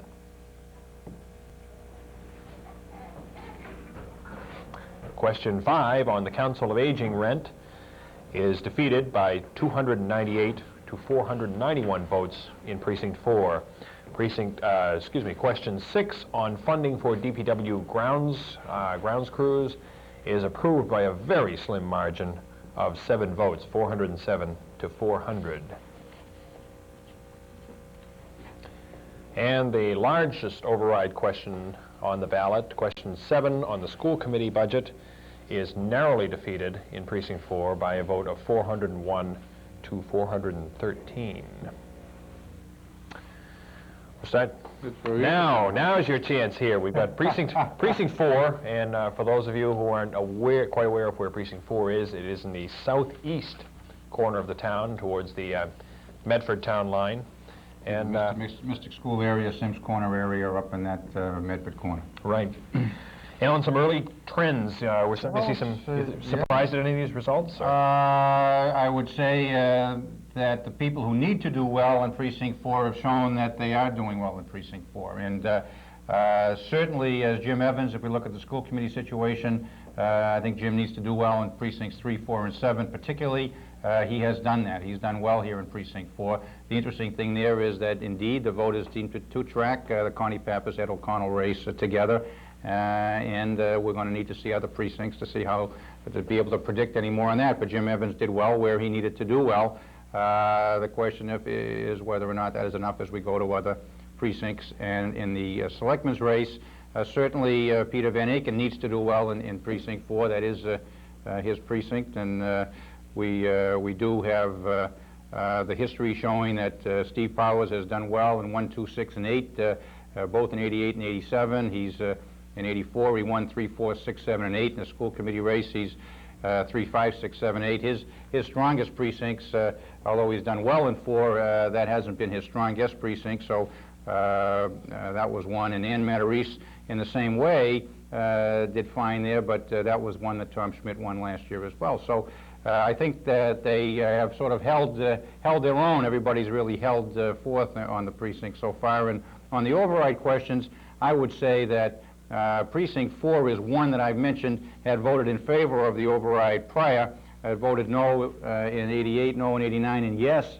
in 1990. And here they have distinguished on the menu. There's no question. You can see the distinguishing on the menu, but it would say on all of those that they voted no on that it would be unlikely to expect where Precinct 4 has voted no that we will see the town go yes on those. So if I had to say that there's a trend setting on the Precinct 4 votes, I would say that none of the override menu items are that sure a thing. If you would say that, certainly there were some questions that got more of a favorable result than others. Very close in the DPW piece, as we see in the school piece, but yes on the library and no on the other two. I would say that we'll look at the other precincts, but it will be difficult to think that the overrides might pass. Well, I think it would be pretty hard to call the DPW and the school questions based on what we've got here so far. Again, a 7-vote margin of approval on the DPW and a 12-vote defeat. 12-vote. Did I say vote? 12-vote defeat. There might be a vote for some people. I would only say that in order for the questions to win town-wide, they'd have to win by more in Precinct 4 than 7 votes or 6 votes or be that close, and here they're close. You're 7 in favor one way, 12 no another way. I would say that if anything, you would have to see a bigger majority for the questions to prevail town-wide. That would be the indication. We'll see from the other precincts. Again, too close to call. We have another precinct coming up. Not sure which one we've got here. Let's just take a look. Precinct 7, I believe. Okay, that'll be right. important one. Okay, our results here. We have our town-wide map. We are getting town results, and we're going now to Precinct 7 in the center of town. Center bordered by Woburn to the north. And of course, Precinct 7 polling was at the Lynch School, where we see here. And Stephen Powers with 391 votes. Peter Van Aken, a strong showing with 578 votes. Ann Matarese, 314. Moving now to the school committee race. Let's take a look at that. Okay, Ed O'Connell, incumbent, with 338. James Evans, 485. Constance Pappas with 430 votes in the school committee race in Precinct 7. Moving on to the Board of Assessors. Susan Kelly's 255 votes, and Eric Josephson once again showing strongly with 460 votes in Precinct 7. Now moving on to the questions, the ballot questions, override questions. 3, Health Department is defeated by a substantial margin, 304 to 448. Question 4 on the library account is narrowly, well, not so narrowly approved, 422 to 354. And moving on to question 5 on the rent for the Council on Aging, again is defeated in Precinct 7 by a vote of 267 to 489. Question 6 on DPW grounds crews is narrowly defeated by a vote of 372 to 393. And the final override question on the school budget is again very, very narrowly approved by 388 to 386. Again, much too close to call on the school committee. Absolutely, I would say. School department, excuse me, not the school budget, not school committee. School budget, well, the school committee as well. In the school committee race, Jim Evans has done well in Precinct 7, and as I say, he has to do well in 3, 4, and 7. He's done well in 4 and 7. Those are the two we've received in. The interesting thing here was a split in the Pappas-O'Connell vote a little bit. Certainly that's a close race for all 3 candidates, and we're going to have some interest in that in the next precincts. Selectmen's race, Peter Van Aken is still doing very well. I would say for Ann Manarese, she's doing well too, in the respect that Precinct 7 should not be her strongest precinct. 1, 2, 5, 6, and 8 should be stronger for her, and so her good results are yet to come in, you would say.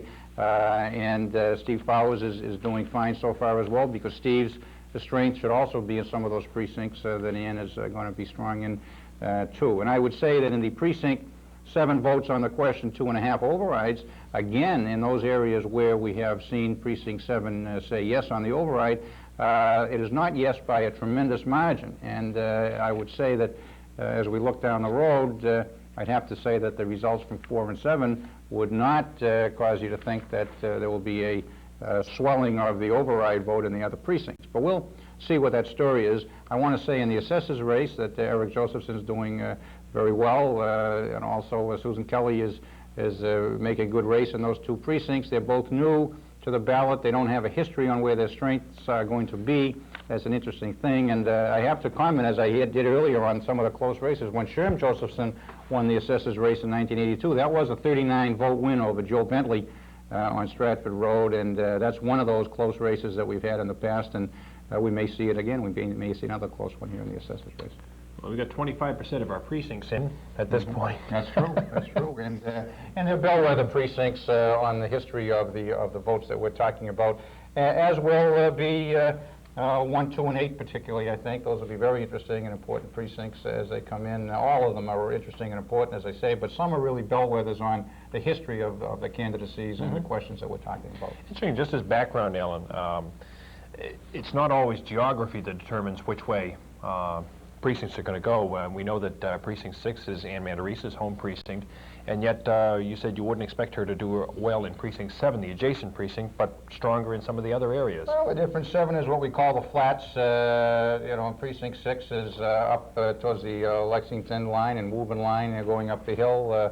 They're very similar neighborhoods in a lot of respects, but in a sense, there's been a different voting pattern in those precincts over the years on these kinds of questions. So it's not always geography, that's true, and sometimes it's a matter of candidacies themselves, whether they're even neighborhood candidacies. But in this case, on the 2.5 question, 7 has been much more in favor over the 3 votes than Precinct 6 in entertaining the override possibility. Okay, my understanding is we're getting some results in once again from another precinct. I'll take that. Great. Thank you. That's good. That's great. Precinct 8. Precinct 8 is coming in now. We have our results in for the races in Precinct 8. Again, looking at our town-wide map, we're going to move just a little bit north of Precinct 7, up into Precinct 8, again bordered by Woburn.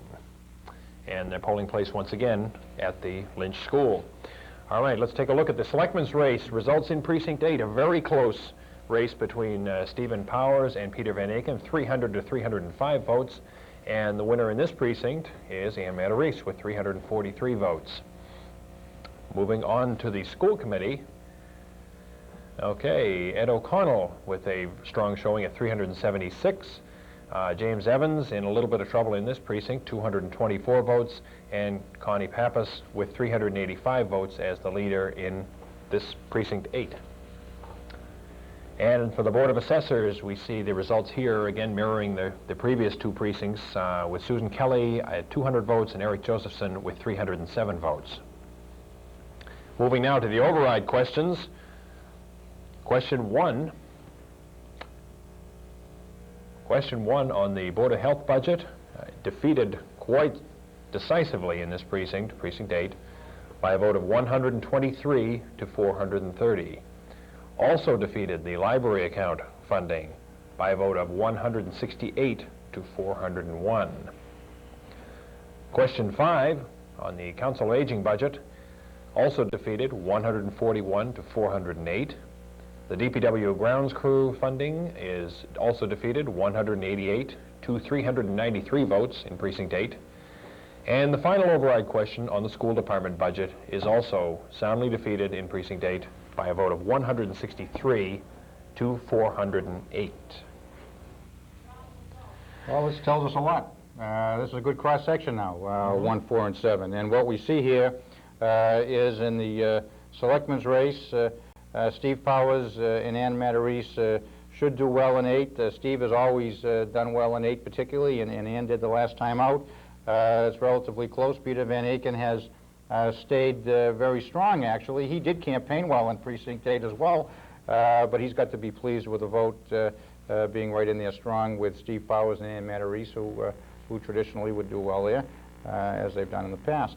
The assessors race, I would say that Eric Josephson is doing very well because he has won pretty significantly in the 3 precincts that we've seen so far, and you'd have to, from these precincts, predict that Eric Josephson would be a winner, certainly. And in the school committee race, still very close, but Eddie O'Connell and Connie Pappas, who tracked together in Precinct 8, they're only 9 votes apart, and they did well as they should do over Jim Evans in this precinct. That's an area where both have been strong. In fact, Connie won all 8 precincts, so both Eddie and Connie are pretty strong town-wide from their history. Connie won all 8 precincts in her 79 race, and indeed, she won, I wrote it down here, in a 3-way race in 82, 1, 2, 4, 6, and 8, so that's a good cross-section as well.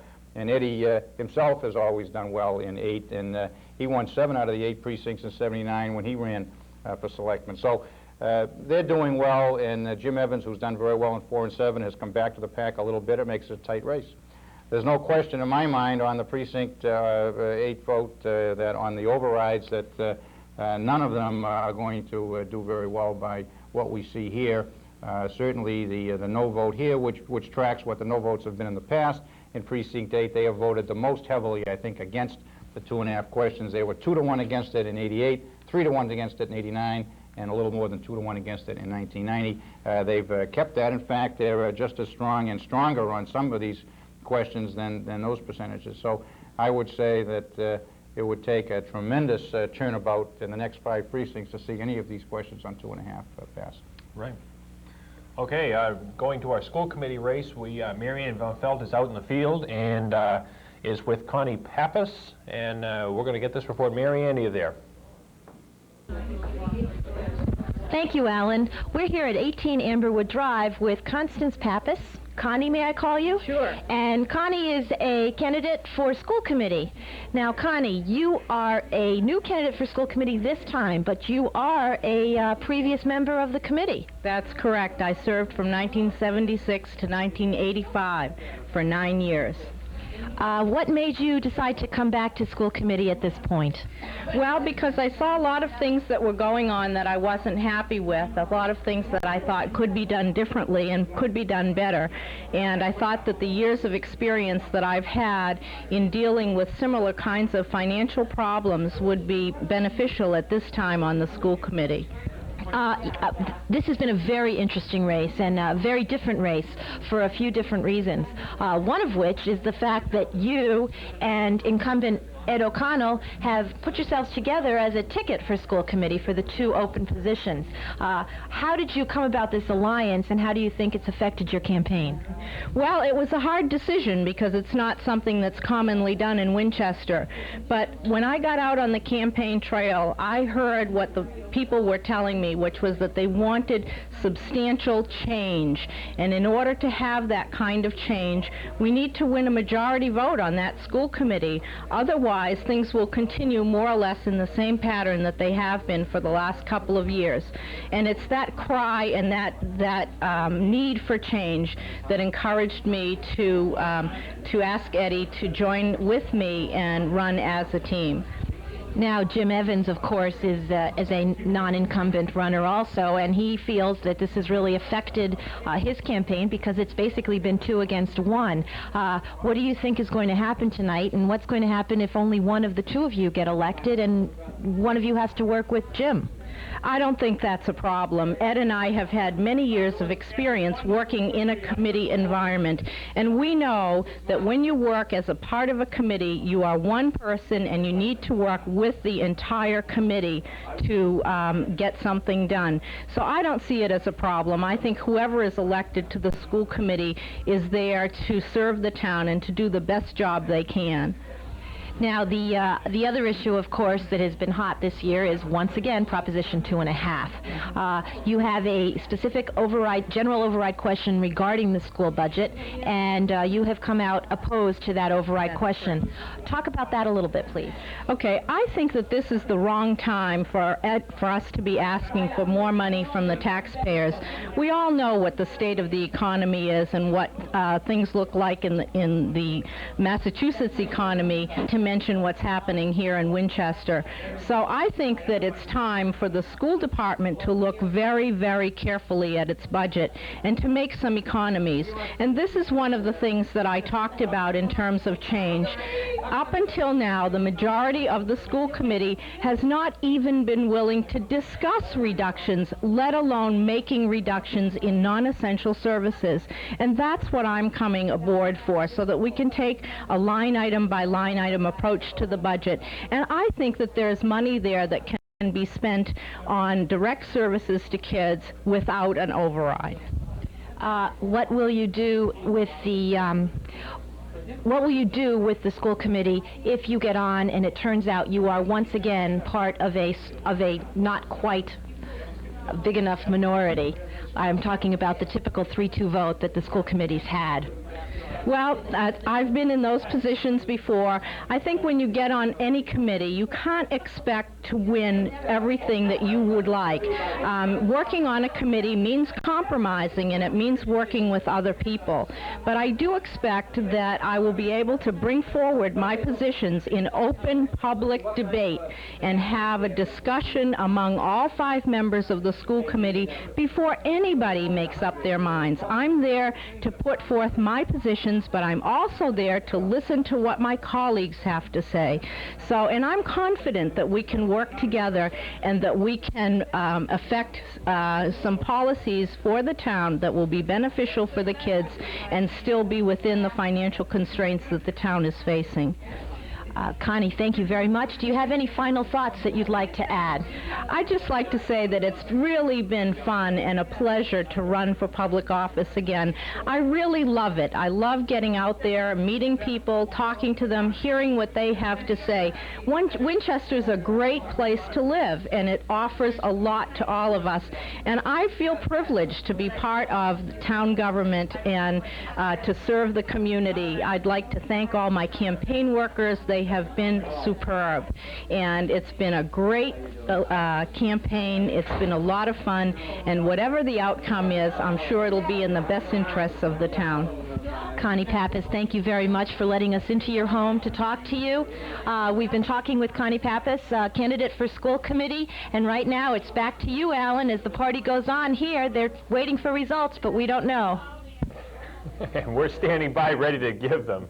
Thanks very much, Mary Ann. We're going to take a quick break now, and when we come back, we will have the results from Precinct 1, so stay with us.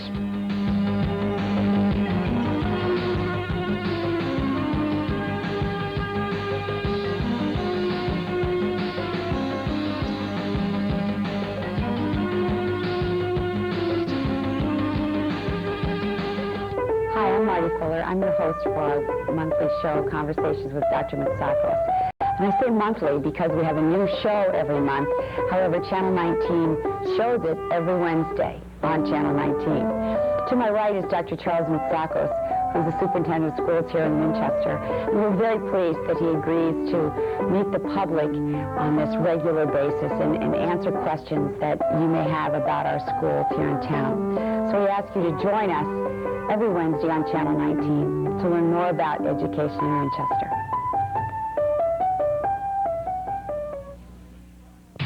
Getting in drugs and being high is a stupid thing to do. Be an original and take a stand. You're free to say no. Don't let a friend put you in. Taking drugs, you got a right to say no. I pledge allegiance to the flag of the United States of America. We pledged our allegiance to it when we were young. We studied its importance when we were in our teens. We sing its praises at every sporting event. We display it when we celebrate, lower it when we mourn, and honor our heroes with it when they've fallen. It stands for what we are and what we believe in. How we treat it says a lot about us. We're a part of your town, a picture of the things you do, working 24 hours every day to keep the signal coming through. We're Continental. We put everything on the line for you.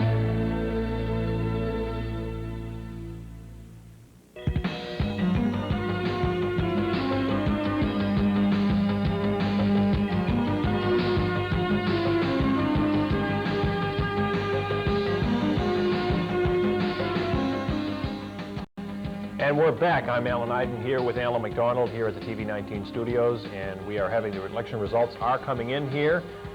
We are going to go now to the results from Precinct 1. Precinct 1. Oh, okay, in a minute. In a minute. We're not quite ready for them. We have the results in from Precinct 1. You wanted to make a comment on this unusual school committee campaign that Connie Pappas referred to a couple of moments ago with Mary Ann Von Pelt. Very interesting, and then the differences in the selectmen's campaign and the school committee campaign. Here we have, for the first time, that in my memory, and Connie mentioned it, that two candidates have teamed up together for 2 seats in a three-way race. Certainly it's natural, I think, in a lot of respects. Both Connie Pappas and Ed O'Connell served for 9 years, 1976 to 85. Ed was on the Board of Selectmen and Connie on the school committee. They were both chairmen 3 times of their various groups, and they both were on the library trustees different years, but have a lot of common interests, and that's been expressed during the campaign. Jim Evans has come on as, I guess the campaign would have to be bring in the new face and versus experience is the best way to go type of campaign. But it's very interesting because when you have 3 people running for 2 seats, that's a selectman situation too. When you have 1 incumbent, Ed O'Connell's the incumbent in the school committee, and then Steve Powers in the selectmen, it sometimes is difficult for the incumbent because the 2 challengers both have rabid supporters who get out and work very hard for their candidate, and the incumbent who also has rabid supporters, but sometimes the supporters are a little more complacent because their person is in. So the difficulty sometimes for 1 incumbent with 2 challenges for the 2 seats is to maintain the enthusiasm among his supporters. That has happened in the school committee race for Ed O'Connell, I think, in this new 2-team approach. And of course, Steve Powers has campaigned well too, but he has done the traditional approach, which has been to stick to the issues that he sees individually and let the 2 challenges come along. The 2 different types of races are very interesting because we have seen over the years a few times where a very solid incumbent against 2 challenges for the 2 seats has not kept the seat. We've seen that. So it's an interesting thing. Well, we're going to find out a little bit more about some of the trends here. We are ready with our Precinct 1 results, so let's go take a look at them now. Okay, Precinct 1 out once again on our town map, and we're going to take a look at Precinct 1 up in the northeast quarter of the town, bordered by Stoneham on one side and Woburn on the other. And moving first to the race for the Board of Selectmen, which shows Peter Van Aken leading with 414 to a dead tie there for Steve Powers and Ann Matarese at 327 apiece. And on the school committee race, we see Ed O'Connell with a narrow lead. Again, interesting pattern here with the team of Ed O'Connell and Connie Pappas, 374, 371 votes, and Jim Evans trailing not too far behind at 326 votes. And on the Board of Assessors, once again, with a very strong showing, Eric Josephson with 342 to Susan Kelly's 226. Moving on to the questions, the override questions, let's go to question 3. Defeated in Precinct 1 by a vote of 213 to 361. Question 4 on the library account funding, also defeated, 264 to 412 votes. Question 5, funding for the rent for the Council on Aging, soundly defeated, 196 to 454 by more than 2-to-1 margin. And on the DPW grounds, crews, 269 to 407, also going down to defeat in Precinct 1. And the final question, question number 7 on the school budget, also defeated in Precinct 1 by a vote of 251 to 418 votes. Well, you don't want to call it too early. We only have half the precincts, but none of those override questions are going to pass. And Eric Josephson's done very well in the assessors race and should be the winner. We wouldn't expect that big of a turnaround in the 4 remaining precincts. Peter Van Aken has done extraordinarily well in the cross-section of precincts, and it would appear to me to be a fight for the second seat, and it would appear to be a very close fight at this point. And in the school committee situation, Jim Evans has got to be pleased that he has also done well in the cross-section. Eddie O'Connell and Connie Pappas have tracked pretty closely together, but it's a real horse race, there's no question. The 3 votes are fairly close together, and I think it's going to be an interesting thing to see how they come out. There's a fight for all 3 seats there, and I would say in the selectmen's race, we would see Peter Van Aken doing very well at this point. Not that there can't be a turnaround, but he has got a cross-section and has been able to prevail in that cross-section pretty well at this halfway point.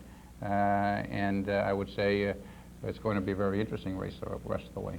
Let's take a look at the Board of Assessors race. It clearly at this point, I think it would take a tremendous turnaround for Eric Josephson not to win the seat on the Board of Assessors.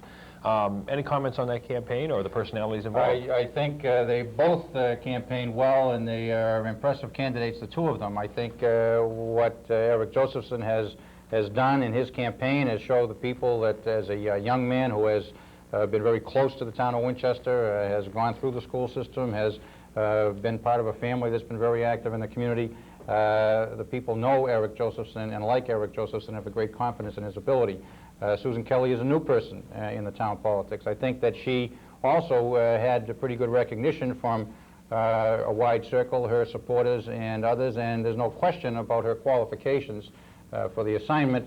But I think in terms of making a choice, when you have 2 good people, it would appear to me that the town of Winchester, through knowing and having confidence in Eric Josephson, has made the choice that way. It certainly isn't a negative choice on Susan Reensterner Kelly, who was impressive in her campaign.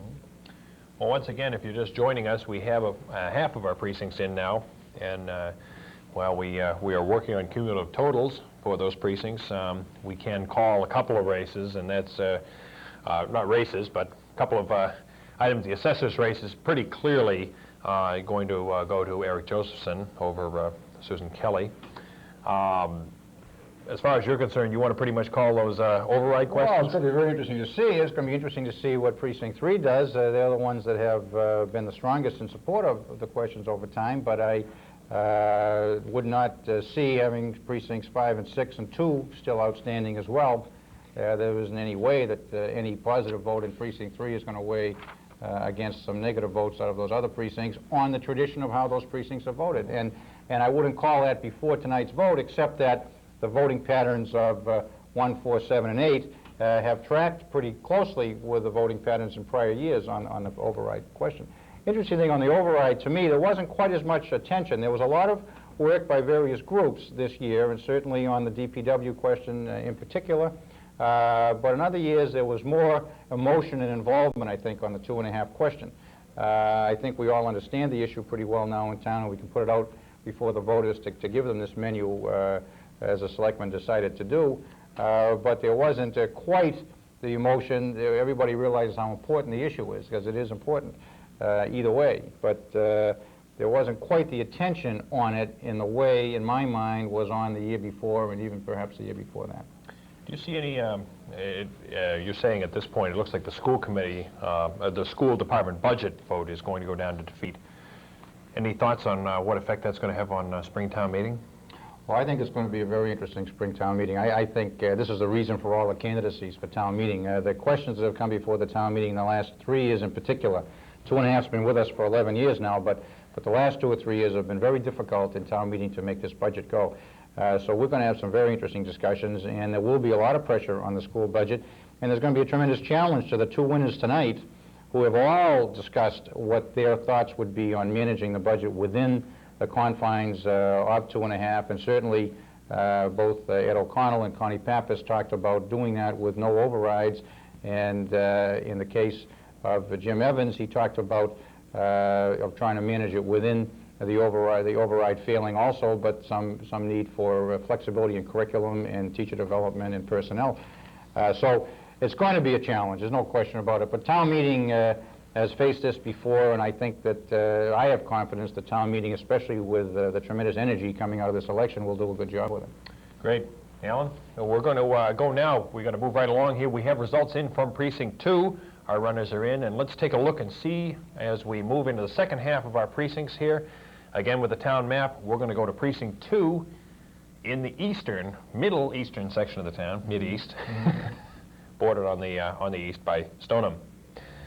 Okay, and on the Board of Selectmen results here, we see a winner in Ann Matarese in Precinct 2 with 302 votes to 274 for Mr. Van Aken and 268 for Mr. Powers. Moving on to the school committee vote, let's take a look at that. We have almost, once again, a dead tie between Ed O'Connell and Connie Pappas, 313, 316, and with Jim Evans trailing at 224 votes. The assessor's race, we have Susan Kelly, 157, to Eric Josephson's 285. Once again, Eric Josephson the winner in Precinct 2. Moving on to our override questions, we're going to take a look at question 3 on the health. Soundly defeated again in this precinct by 131 to 363 votes. The library account funding narrowly defeated 183 to 231, once again in Precinct 2. And going to question 5, rent for the Council on Aging is defeated 143 to 352, and funding for the DPW grounds crews is also defeated 172 to 342.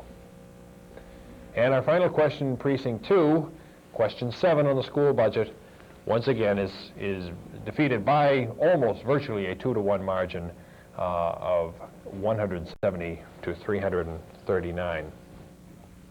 Pretty close Alan, to 2-to-1, isn't it? Yeah. With you can't get much closer to 2-to-1. No surprises in this precinct, are there?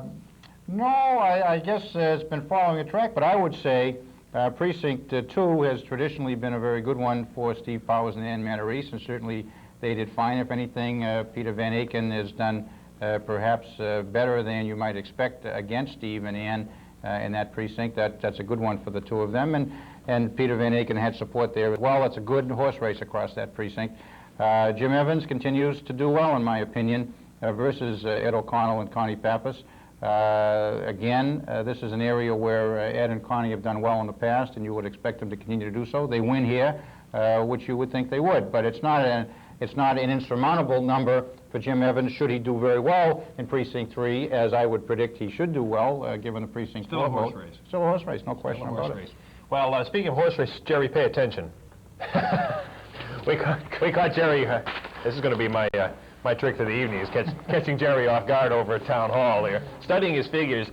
Jerry, can we get some reaction from you on some of these results? I assume you've been following the totals as they're coming in. I see in the background there, I see large boxes going in. I'm assuming those are the vote totals, or what's going on behind you there? What you have is the election officials starting to bring back some of their counts back to the town clerk to complete the certification process, where basically Carolyn Ward's numbers, which are plugged into the computer, are compared against the election officials' totals that they have just completed, and various precincts have been starting to come in at this point in time.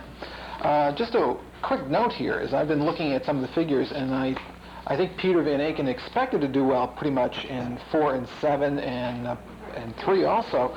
What I'm thinking is really surprising is I did not expect him, and I don't think many people did expect him to do very well in Precinct 1. And what is really remarkable is when we looked at last year's numbers, Ann Matarese got 453 votes in Precinct 1, and she only has 327 this year. And I think that's been very, very, it's hurt her a lot this year, and I think it may play out towards the end. So I'm not sure where we're going, but that's not a very good sign considering she did much better last year. Alan? Oh, nice going, Jerry. Caught me off guard that time. I'm told you have an interview either ready or coming up with Eric Josephson. Eric's going to be back a little bit later. We talked a little bit earlier. As soon as he shows up again, we'll set up the interview for you. But it shouldn't be too much longer. He headed off to a early victory party, or judging from the results we've got so far. So, Eric, if you're watching, come on down. We'll complete this. But no, I think the race has been very good. I think just on the school committee side, I don't think Jim Evans has come out of precincts 4 and 7, which I think are bellwether precincts along with 3 for him. And I think he's not come out of those precincts with a high enough vote total to make a difference. I think it's leaning away from him right now. I think the team-up possibilities between Connie Pappas and Ed O'Connell have been very effective, and I think that's going to be, as they say, the proof is in the pudding, and I think it's coming to light right now. Alan? All right, Jerry, thanks very much. We're going to wait and see if you have that interview with Eric, and we'll get back to you in a few minutes with some more analysis and some on these. Yes. I think I would agree, Alan, as we think ahead on the school committee vote that Jerry just talked about. Precinct 3 is going to be a very important precinct. You and I haven't seen that yet, but certainly that's one where Jim Evans has to do very well, and we'll see how that goes. If he does do very well there, it continues to be horse race. If he doesn't do quite as well, I'd say the nod would go to the 2 veteran campaigners in this, but we'll see how that comes out. I'm getting a little lost here on what precincts we have. The ones we've got. Have totaled in here. We've had Precinct 8, Precinct 2, Precinct 1. What else have we had? We had 1, 2, 4, 7, and 8 is what I've gotten counted so far. Okay. We're waiting for 6? 3 and waiting for 5 and 6 is what I have. 3, 5, and 6. Okay. So those will be important ones. And as I say, in particular, I think to Jerry's comment, he had said he thought Jim Evans had to do even better in 4 and 7, and he's done fairly well there. 3 is his next hill to climb to see how he does. So we'll be very interested to see those numbers, as with 5 and 6 as well. There's nothing wrong with those numbers either, but 3 is an important piece for the bellwether. Okay. Just trying to keep track of where we are. We are here. We have totals coming in. Do we have any other precincts in here yet? Okay, we are on the verge of getting precinct 3, and you had some comments about precinct 3 being significant as far as Well, there's no question. Why I said Jim Evans, because when we started this discussion, we said Jim Evans had to do well in precincts 3, 4, and 7. Those are the ones. Precinct? His home precinct is right. Yes, his home precinct is right there, Vine Street. And the importance there is that those 3 precincts have been the most anxious to discuss the override issues, and we've seen 3 support the override in the previous 3 years, Precinct 4 once and Precinct 7 twice. So those are the ones, if we were going to see a division on the question, and remember that Connie Pappas and Ed O'Connell ran on the no override for 2.5, and there was more flexibility with Jim Evans on that those precincts 3, 4, and 7, which have themselves shown flexibility in the past, should be more supportive of Jim Evans's position, I would say. And that was shown in 4 and 7. It needs to be shown again in 3 for him to have a strong candidacy, and that's why that number is so important.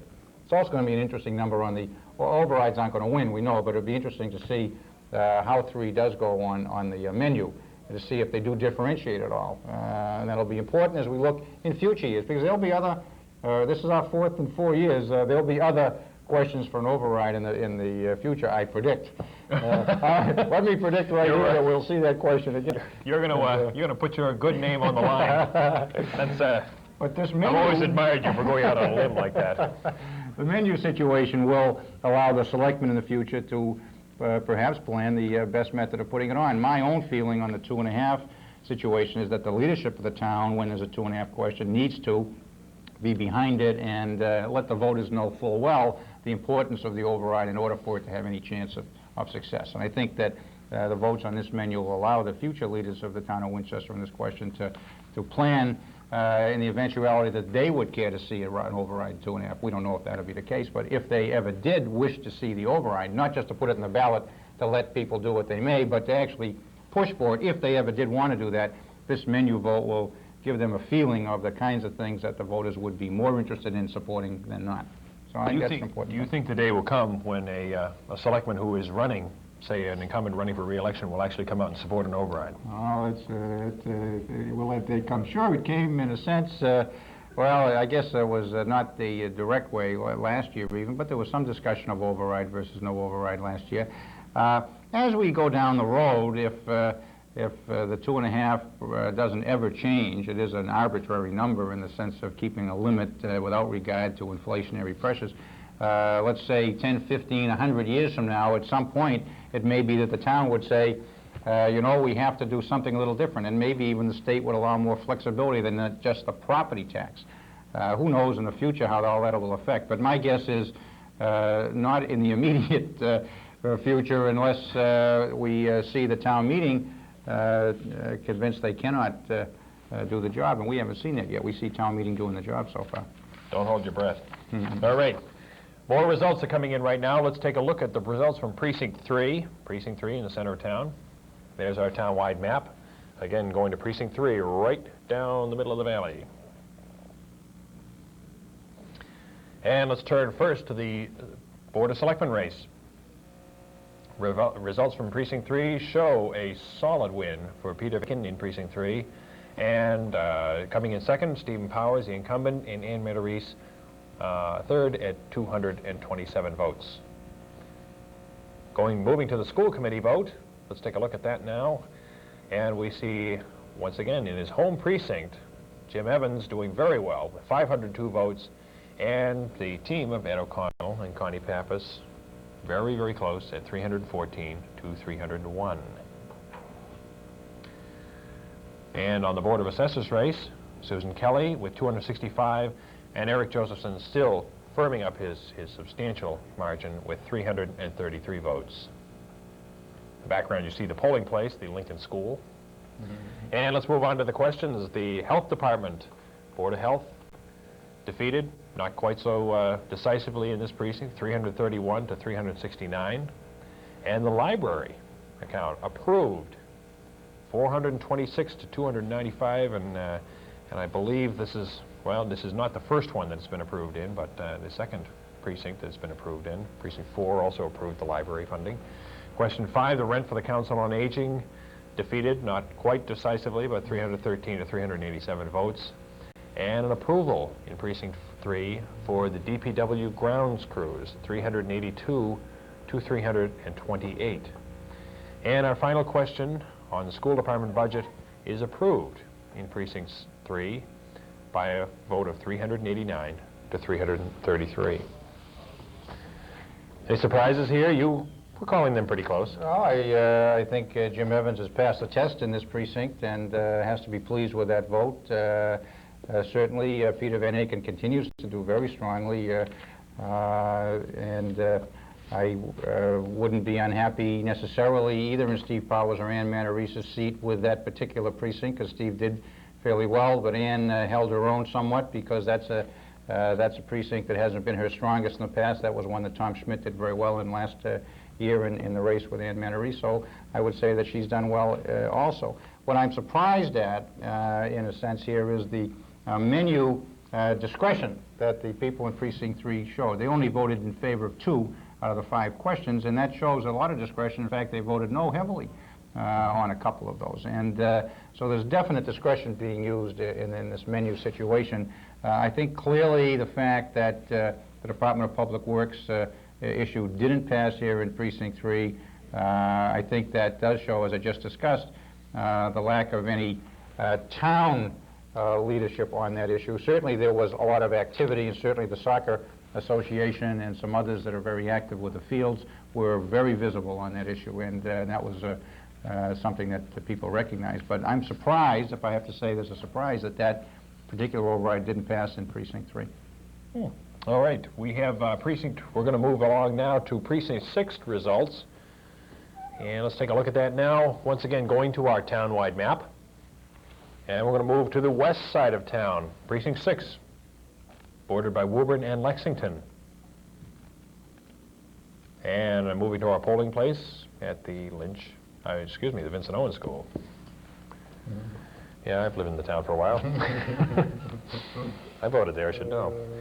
Okay, and the selectmen's race, showing strong, as probably expected in their home precinct. Steve Powers with 467 and Ann Matarese with 433 votes to Peter Van Aken trailing with 356 votes. And on school committee, taking a look at the school committee race here, Ed O'Connell with 497 votes and trailing somewhat his partner in this, his running mate, if you will, Connie Pappas with 601 votes there, and a rather distant third place showing for Jim Evans with 227 votes.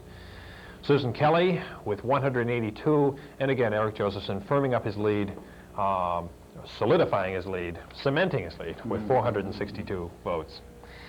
Moving to the override questions, the Health Department override is soundly defeated 187 to 522, as is the library account question by a vote of 282 to 443. On question 5, Council on Aging rent, again defeated by better than a 2-to-1 margin, 210 to 500 votes. DPW grounds, virtually 2-to-1, 249 to 478. And our final question, in Precinct 6, the school department budget is defeated 279 to 452.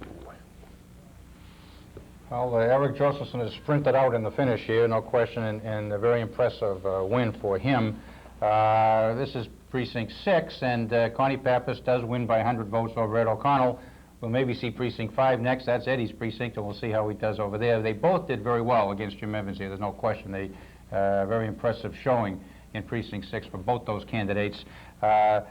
Steve Powers and Ann Matarese very close in Precinct 6, and as you say, the home precinct for both of them, and they did fine here. They did very well, and it's still a close race, and it's going to be interesting to see the final 2 precincts. Alan, we're going to take a quick break here right now, and well, we're not going to take a quick break here right now. We're getting Jerry set up at Town Hall with an interview with Eric Josephson, who has graciously taken time to come down and speak with us, and we're going to be going to Jerry and Eric live in just a moment here after we take a break. Great. I think we're going to take a break. I said 2 precincts, there's only 1 left, and we'll get it back pretty soon, I hope, so that'll be good. We can tally them up. Okay, we're not going to take that break. Jerry apparently is all set. We're not going to. We've tried very hard to catch him by surprise all evening, but now he's ready for us. I'm ready for you this time. You were ready for us. You caught us, Jerry. Well, anyways, we have with us Eric Josephson, who is the apparent winner after 7 of the precincts that have come in so far, in a very hefty margin. It's almost 2-to-1, Eric, and I think you must be very proud of the work you've done in terms of this election. In terms of, I want to discuss a couple things. What are your goals for the Board of Assessors for the next 3 years while you're in office? Well, I think the major thing will be next year the town is going through the revaluation process. And like I had mentioned before, I think that we'll do it in-house, and we need to make the adjustments for the recent downturn in the market, and we can do that by checking the sales, and I think it's very important that we look at each neighborhood and make sure it's right when we do the reval. Yes. So. This must be a tremendous victory for you. This is the first time you've run for office? Well, I did run for town meeting a couple years ago, and I was fortunate to win that too. So, what do you think led to your victory in terms of this big a margin? I mean, this is just incredible. I don't think any other race so far has posted these type of numbers. Well, I think it's a combination of volunteers. And also, I had some signs made up back in January, and I tried to get them out in the strategic places to get the name out, but we did some mailers and things like that. But we just basically get the name out, get my name out, and get my views in the paper and things like that. So. Good. Well, anyways, I want to congratulate you on a well-run campaign. And thank you, do Joe. you have any last-minute thoughts? Just I'd like to thank all the voters who voted for me, and I'll do my best to serve the town well. And if they have any questions, just give me a call. I'm always available, and I'll try to get back to you within, within a day if possible. With answers to your questions. And I'd also like to take the chance to thank all the volunteers that helped me out on the campaign trail. And I would like especially to congratulate the other people who have won. Peter Van Aken for selectman, and Steve Powers also for selectman, and Ed O'Connell and Connie Pappas for school committee. I think they all ran good campaigns, and look for the future. I hope to, like I say, I hope the town, hope to serve the town. Okay, very good. Back to you, Ellen.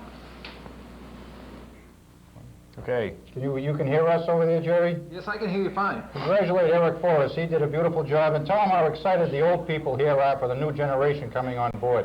I will pass that along. Please do. I'm sure he'll be very happy to hear that. You did a beautiful job. Okay. Congratulations. Take care now. Okay, we are, I think we're working on our results for Precinct 5. So let's take a look at our final precinct of the evening. Precinct 5 results. Going to